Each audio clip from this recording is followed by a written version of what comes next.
Com a palavra, o engenheiro Carlos Rocha.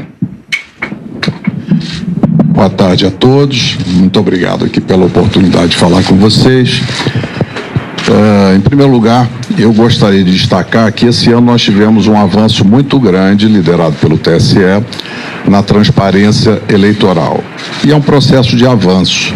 Foi criada a Comissão de Transparência Eleitoral, o Observatório de Transparência Eleitoral, e no dia 1º de agosto nós tivemos lá na primeira reunião do encontro das entidades fiscalizadoras. Naquele momento, recebemos inclusive vários documentos, sendo que um dos documentos muito interessante, muito bem feito, é o glossário das eleições informatizadas de 2022. E nesse documento, então, estão descritas as funções dos diferentes arquivos que são gerados pela urna eletrônica. E agora, logo após o final do segundo turno, no dia seguinte, o TSE, numa ação de transparência extremamente positiva e de uma maneira pioneira, publicou os 3 arquivos no portal de resultados do TSE. E nesse portal, então, para cada sessão eleitoral aparecem 3 arquivos. O boletim de urna, cuja função é permitir às pessoas conhecerem os resultados de cada sessão e, eventualmente, fazerem testes na totalização. O segundo arquivo, que é o RDV, é o Registro Digital do Voto, que tem como fim, segundo o TSE, permitir uma eventual recontagem, um arquivo que registra todos os votos. E o terceiro arquivo que o TSE nos liberou foi o log da urna, que, segundo a orientação do TSE, é um elemento importante de auditoria para os partidos políticos e para as entidades fiscalizadoras. E o que aparece nesse log de urna? É como se fosse um diário, né, de todas as atividades que cada urna eletrônica realiza, desde a sua preparação no TRE até o final do segundo turno. Imaginem vocês um diário em que cada linha registra uma atividade. Então, para o registro de cada atividade no log de urna de cada equipamento, o programa que constrói esse log, ele lê 2 dados, 2 informações diretamente do hardware da urna. Ele lê, digamos assim, a estampa de tempo, que é data, hora, minuto e segundo, e também lê o número de série da urna, que é chamado no TSE de código de identificação da urna. E é muito importante que essas informações estejam todas corretas, porque são essas informações que garantem a associação daquela atividade, daquele registro de atividade com o hardware, com aquele equipamento físico que realizou aquela atividade.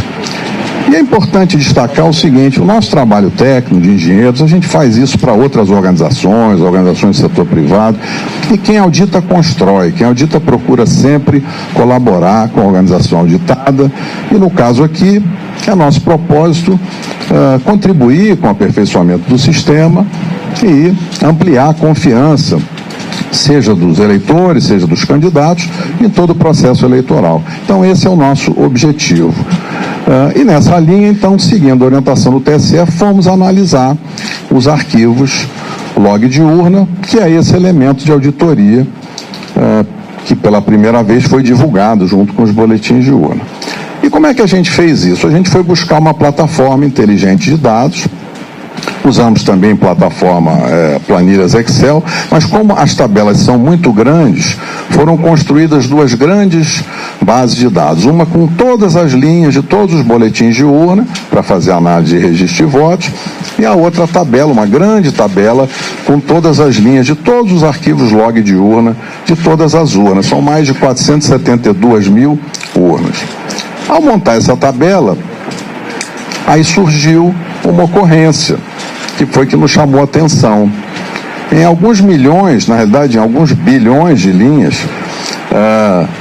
aparece apenas um número, que é um número inválido, ele está fora da faixa de numeração. Os códigos de identificação da urna, que são o número de série, eles vão até um valor de 2 milhões e pouco. E esse número que aparece lá é um número de 67 milhões e uns quebrados.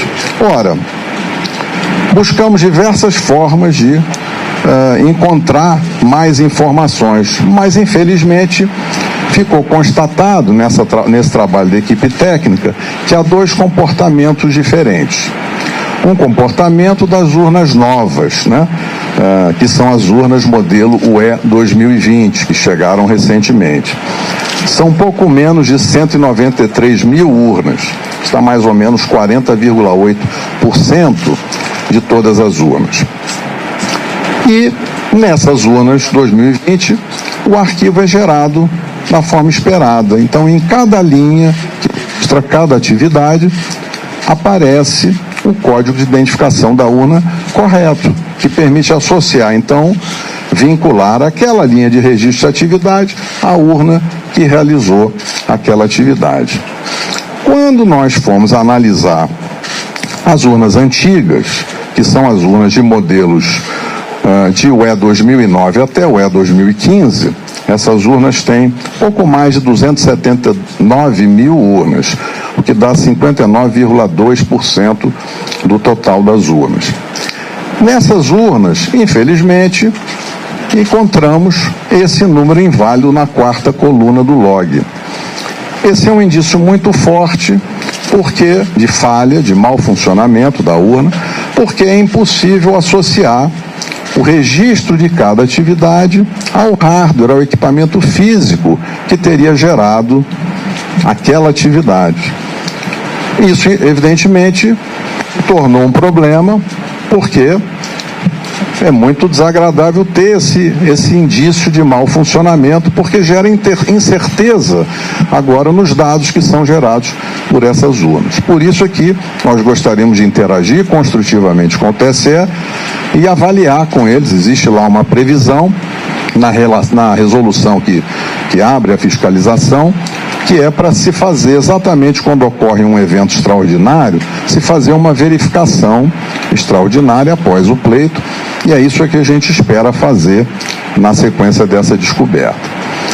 Um outro tema para finalizar é que surgiu uma outra ocorrência, que também é uma ocorrência importante, porque descobriu-se que existem urnas que travaram, assim como o nosso celular trava, assim como o computador trava, e quando acontece isso, a gente precisa muitas vezes desligar e ligar de novo.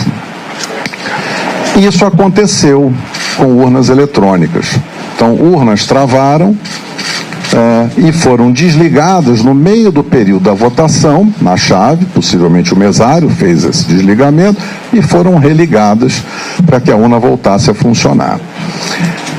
Isso não seria um problema se não tivesse ocorrido uma violação do sigilo do ato de votar. Porque o que acontece é que, na hora que a urna trava, em diversos momentos isso aconteceu durante a votação de um eleitor, quando esse erro ocorre, a urna trava e aí registra no log uma linha de atividade com a mensagem de erro, mas que expõe os dados pessoais de eleitores de duas formas. Seja no nome completo do eleitor, em algumas ocasiões, em torno de 200 ocorrências, seja expondo o número do título de eleitor daquele eleitor que estava votando no momento em que a urna travou. Ora, esse ponto é um ponto muito sensível, porque o sigilo da votação e o sigilo do ato de votar é um direito constitucional. Então, na hora que a gente identifica uma ocorrência que viola o sigilo do ato de votar, esse é um tema que traz muita preocupação. Então, será muito importante trabalhar com os colegas do Tribunal Superior Eleitoral para averiguar o que poderá ter causado esse tipo de ocorrência. Mas o que na realidade resulta dessas duas ocorrências, tem outros indícios e possivelmente aí o relatório técnico vai ser divulgado, vocês vão ver dados mais detalhado sobre a análise que foi feita, mas a gente resolveu falar para vocês, nesse tempo curto, dessas duas ocorrências. Então, finalizando, uma ocorrência é em cada linha de registro da atividade de funcionamento da urna. Em todas as urnas, modelos antigos, o código é inválido. Então, é impossível associar aquela atividade com a urna que realizou. Isso, então, é um indício muito forte de que há um problema nos programas. Esse problema pode ter diferentes causas, o relatório entra nesse detalhe. E o outro ponto é essa ocorrência da violação do sigilo do ato de votar. Então, acho que esses são os dois pontos, eu encerro aqui a minha observação.